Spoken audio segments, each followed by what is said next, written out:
नमस्कार दोस्तों, स्वागत है आपका हमारे इस चैनल में। अगर आप एक सीएससी वीएलई हैं, कॉमन सर्विस सेंटर संचालक हैं, तो आप सभी के लिए बहुत बड़ी अपडेट निकल के आ चुकी है। अब आप लोग अपनी सीएससी आईडी के माध्यम से, अपने सीएससी सेंटर के माध्यम से अपने एरिया के कस्टमर का प्रॉब्लम चुटकियों में सॉल्व कर सकते हैं। अब प्रॉब्लम किस तरह की आप सॉल्व कर पाएंगे, जैसे कि अगर उसको पीएम किसान सम्मान निधि योजना का किस्त नहीं मिल पा रहा है, या उसका पेंशन का किस्त नहीं मिल पा रहा है, या फिर किसी और बैंकिंग से संबंधित कोई प्रॉब्लम है, या किसी भी सरकारी सर्विसेज से लेकर उसको कोई प्रॉब्लम आ रही है और आगे से उसकी कोई सुनवाई नहीं होती है, तो उसका समाधान आप लोग अपने सीएससी आईडी के माध्यम से कर सकते हैं। और यह काम करने पे आपको सीएससी के माध्यम से लगभग 50 रुपए का कमीशन भी दिया जाता है। तो किस प्रकार से सीएससी बिल सर्विसेज में काम करके लोगों की हेल्प कर सकते हैं, उनका रजिस्ट्रेशन कर सकते हैं, ताकि उनको आने वाले समय में गवर्नमेंट योजनाओं का लाभ कंटिन्यू मिलता रहे। तो चलिए वीडियो को शुरू करते हैं। शुरू करने से पहले आपसे एक छोटी सी रिक्वेस्ट है, अगर आप चैनल पे पहली बार आए हैं तो चैनल को सब्सक्राइब कर लीजिएगा, साथ ही साथ नोटिफिकेशन बेल आइकन को ऑल पे क्लिक करके ऑन कर लीजिएगा, ताकि आप इसी प्रकार की इंफॉर्मेटिव वीडियो देख पाए। तो चलिए शुरू करते हैं। तो सबसे पहले आपको अपनी आईडी और पासवर्ड से डिजिटल सेवा पोर्टल के अंदर लॉगिन हो जाना है। लॉगिन हो जाने के बाद आप स्क्रॉल करते हुए नीचे आओगे, यहां आपको शॉर्टकट में ही एक सर्विस देखने को मिल जाएगा, सीपी ग्राम्स। आप इसी वाले ऑप्शन पे क्लिक करेंगे। जैसे इस ऑप्शन पे क्लिक करेंगे, आपके सामने इस प्रकार से डैशबोर्ड ओपन हो जाएगा। यहां आपको दिखाई देगा डिजिटल सेवा कनेक्ट, आप इस पे क्लिक करेंगे। इस पे क्लिक करने के बाद आपका आईडी पासवर्ड यहां पे डालने के लिए आएगा, आपको अपना आईडी पासवर्ड डालना है। इसके बाद जो भी कैप्चा कोड यहां पे दिखा रहा है, इस कैप्चा कोड को आपको फिल कर लेना है। कैप्चा कोड फिल कर लेने के बाद यहां पे आप साइन इन बटन पे क्लिक करेंगे। जैसे ही आप साइन इन बटन पे क्लिक करते हैं तो आप सभी अपनी आईडी के माध्यम से इसके अंदर लॉगिन हो जाएंगे। यहां पे फिर आपका नाम भी शो कर जाएगा।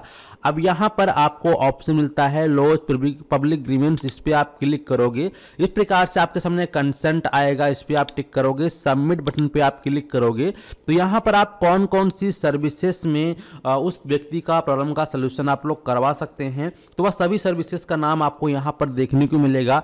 जैसे कि फाइनेंशियल सर्विसेज हो गई, लेबर एंड एम्प्लॉयमेंट सर्विसेज हो गई, सेंट्रल बोर्ड हो गया, पोस्ट ऑफिस की कोई सर्विस, या पोस्ट ऑफिस का कोई कर्मचारी आपको डिस्टर्ब कर रहा है, परेशान कर रहा है, केवाईसी नहीं कर रहा है, या आपका पेमेंट रोक रहा है, तो उसका आप लोग यहाँ से कंप्लेंट डाल सकते हैं। टेलीकम्युनिकेशन, अगर आपको इंटरनेट से समस्या आ रही है, या टेलीकॉम कंपनी के माध्यम से आपको ज़बरदस्ती नंबर बंद कर दिया गया है, किसी और कोई कारण है, तो उसका आप कंप्लेंट यहाँ से डलवा सकते हैं। यहाँ से होम अफेयर्स का कंप्लेंट डलवा सकते हैं, कोर्ट का जो है वो काम। और यहाँ से आप हाउसिंग एंड अर्बन अफेयर्स की प्रॉब्लम का डलवा सकते हैं। यहाँ से पर्सनल एंड ट्रेनिंग की, यहाँ से हेल्थ और फैमिली, जैसे मान लीजिए किसी हॉस्पिटल वाले ने आपके साथ कोई बदतमीजी की है, या फिर गलत आप बिल बना दिया है, या फिर आपका आयुष्मान कार्ड नहीं ले रहा है, वो है ना, आपका आयुष्मान कार्ड बना है, आपके आयुष्मान कार्ड पे इलाज नहीं कर रहा है, आयुष्मान कार्ड को लेने से मना करता है, तो ऐसे में आप इस वाले ऑप्शन का इस्तेमाल कर सकते हैं। और फाइनेंशियल सर्विसेज, इंश्योरेंस, जैसे कि मान लीजिए आपने किसी कंपनी का इंश्योरेंस करा रखा था और अब आपको अपना क्लेम करना है, और आपको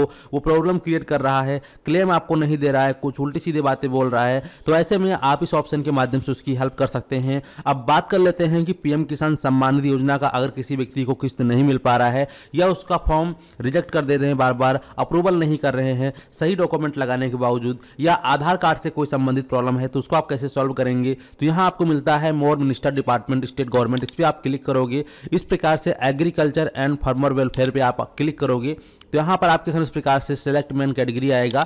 इस पर आप क्लिक करोगे तो यहाँ पे आप देखोगे सभी प्रकार की आपको कैटेगरी मिल जाएगा। इन्हीं में से यहाँ पर एक और कैटेगरी है पीएम किसान रिलेटेड इशू, इस पर आप क्लिक करोगे, कैटेगरी पे क्लिक करोगे। यहाँ पर आप देखोगे अगर उस व्यक्ति को इंस्टॉलमेंट नहीं मिल पा रही है तो नॉन रिसीप्ट ऑफ पीएम किसान इंस्टॉलमेंट पे क्लिक करोगे, या उस व्यक्ति को किस्त मिल तो रही है लेकिन किसी दूसरे के बैंक अकाउंट में बेनिफिट प्राप्त हो रहा है, पैसे जा रहा है, तो ऐसे में आप इस ऑप्शन का सेलेक्ट करके उसका प्रॉब्लम सॉल्व करवा सकते हैं। या फिर उसका बैंक अकाउंट चेंज करवाना है तो इस ऑप्शन का सिलेक्शन करवा सकते हैं। यहाँ पे आपको तमाम प्रकार के ऑप्शंस मिल जाते हैं, ठीक है। तो यहाँ पर आपको बात कर लेते हैं कि मान लीजिए आपको आधार से संबंधित कोई काम करवाना है, या फिर और भी संबंधित कोई काम करवाना है, तो यहाँ पर आपको सभी प्रकार के जो है आपको यहाँ पर डिपार्टमेंट्स मिल जाएंगे। उन सभी का प्रॉब्लम आप यहाँ से सॉल्व करवा सकते हैं। अब यहाँ पर एक और ऑप्शन है यूआईडीआई का। काफ़ी सारे लोगों का यूआईडीआई के तहत काफ़ी प्रॉब्लम हो रहता है, आधार कार्ड में कुछ ना कुछ प्रॉब्लम आ जाता है उनका, और जल्दी सही नहीं हो पाता है, बार बार उनका रिजेक्ट हो जाता है सही डॉक्यूमेंट देने के बावजूद। तो ऐसे में यहाँ पर आपको मिलता है unique identification authority of India, ठीक है। आप ईवाईडी के खिलाफ भी यहाँ पर कंप्लेंट दर्ज कर सकते हैं।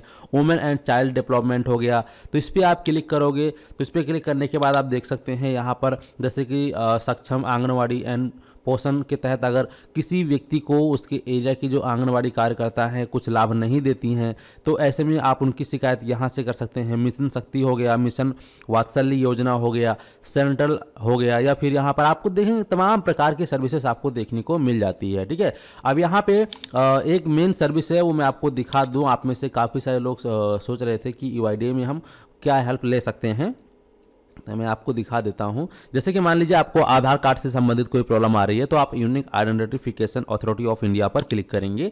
इस पर क्लिक करने के बाद आप यूआईडी के खिलाफ कंप्लेन करने के लिए यहां पर फिर आएंगे, सिलेक्ट मेन कैटेगरी, इस पर आप क्लिक करोगे तो यहां पर आप देखोगे आपको कई सारे ऑप्शन मिलेगा। जैसे कि पहला ऑप्शन है non enrolment and non generation of Aadhaar, यानी कि उस व्यक्ति का ना ही एनरोलमेंट हो रहा है ना ही आधार जनरेट हो रहा है, तो उस केस में आप यहां से उसकी शिकायत कर सकते हैं। और अगर उसका आधार अपडेट नहीं किया जा रहा है तो नॉन अपडेशन ऑफ आधार पे क्लिक करेंगे। Enrolment centre and operator related, अगर जहां पे आप एनरोलमेंट करवाने जाते हैं, चाहे नया आधार कार्ड में अपडेट करवाना हो या फिर नया आधार कार्ड बनवाना हो, और वहां के जो ऑपरेटर हैं वो आपसे बदतमीजी करते हैं या फिर आपका काम नहीं करते हैं और आपके पास ओरिजिनल दस्तावेज है, तो ऐसे में आप उस ऑपरेटर के खिलाफ यहां से शिकायत दर्ज कर सकते हैं।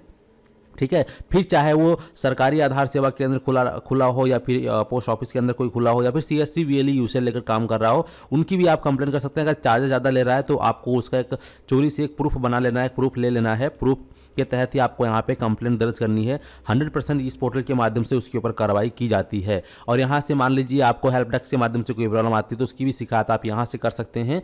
और आधार नंबर कोई इशू है तो यहाँ पे क्लिक करके उसके आधार नंबर की शिकायत को दर्ज कर सकते हैं। जैसे कि मान लीजिए मैं आधार नंबर रिलेटेड इशू पे एक बार क्लिक कर देता हूँ, तो इस पर क्लिक करने के बाद आप देखेंगे यहाँ पे ऑप्शन आ चुका है सिलेक्ट नेक्स्ट लेवल कैटेगरी। इस पर हम क्लिक करेंगे तो इसमें देखेंगे जैसे कि आधार सस्पेंशन और इनएक्टिव। जैसे आपने देखा होगा कि बहुत से लोग जब अपना आधार कार्ड माई आधार की साइट पर जाकर वेरीफाई करते हैं तो उनका आधार या तो सस्पेंड हो चुका है या तो कैंसिल हो चुका है या इनएक्टिव हो गया है। तो जिनका आधार इनएक्टिव हो गया है तो उनको घबराने की आवश्यकता नहीं होती है और यहाँ पे कंप्लेंट करने की आपको आवश्यकता नहीं है। आप सीधा अपने नज़दीकी आधार सेवा केंद्र विजिट कीजिए, अपने उस आधार में अपना फुल बायोमेट्रिक अपडेट और नंबर लिंक करवाइए, आपका आधार एक्टिव हो जाएगा, कोई डॉक्यूमेंट नहीं लगता है। लेकिन अगर आपका आधार कार्ड कैंसिल्ड हो चुका है तो यहां आपको एक ऑप्शन मिलता है आधार कैंसिल्ड। तो आधार कैंसिल हो चुका है तो उस केस में आपका उस आधार नंबर के बदले दूसरा आधार नंबर जनरेट करके यूआईडी के माध्यम से दिया जाता है।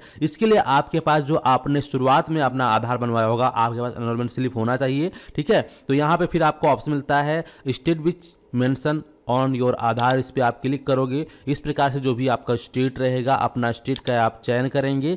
चयन करने के बाद यहाँ पे आप अपना जो भी प्रॉब्लम आपको आ रहा है हिंदी या इंग्लिश में प्रॉपर तरीके से आप लिखेंगे और वहाँ जो स्लिप है और जो स्क्रीनशॉट कैंसल्ड वाला है उसका लेकर आपको यहाँ पे चूज फाइल पे क्लिक करके यहाँ पे अटैच कर लेनी है। अटैच करने के बाद फिर आप यहाँ से नेक्स्ट ऑप्शन पे क्लिक करेंगे। तो नेक्स्ट ऑप्शन पे क्लिक करने के बाद यहाँ पर आप देखेंगे इस प्रकार से उस व्यक्ति का नाम, उसका जेंडर, स्टेट यहाँ पे रहेगा, पहले से ही डिस्ट्रिक्ट सेलेक्ट कर लेना है, एड्रेस आपको यहाँ पे प्रॉपर फिल कर लेना है, पिन कोड सहित ईमेल आईडी, मोबाइल नंबर डाल देना है।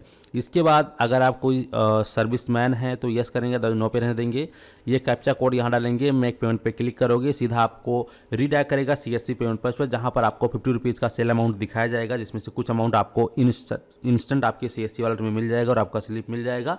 लेकिन मैं आपको बता दूं कि अगर आपका आधार कैंसिल्ड होता है, सस्पेंडेड होता है, तो आप बिना कंप्लेंट डाले भी अपने उस आधार को सही करवा सकते हैं। अगर आप लोग को इस प्रकार का कोई वीडियो चाहिए तो कमेंट सेक्शन में बता दीजिएगा, मैं आपको इसके ऊपर स्पेशल वीडियो लाकर आप सभी को बताऊंगा, स्पेशली समझाऊंगा, ताकि आप लोग किसी को कोई भी पैसे ना दें और खुद से ये प्रॉब्लम को सॉल्व कर सकते हैं। ठीक है, तो फिलहाल इस वीडियो में मेरा जो है मेन मकसद ये था कि सीएससी के माध्यम से जो CPGRMS सर्विस चालू की गई है उसके अंतर्गत आप किस किस प्रकार की सर्विसेज में लोगों का रजिस्ट्रेशन करके उनको हेल्प दिला सकते हैं वो बताना था, जो कि हमने आपको बता दिया है। और अगर इसके अलावा कोई जानकारी चाहिए तो कमेंट सेक्शन में आप लोग कमेंट करके हमें जरूर बताएं। फिलहाल इस वीडियो को समाप्त करते हैं और मिलते हैं आपको एक नए वीडियो में। धन्यवाद।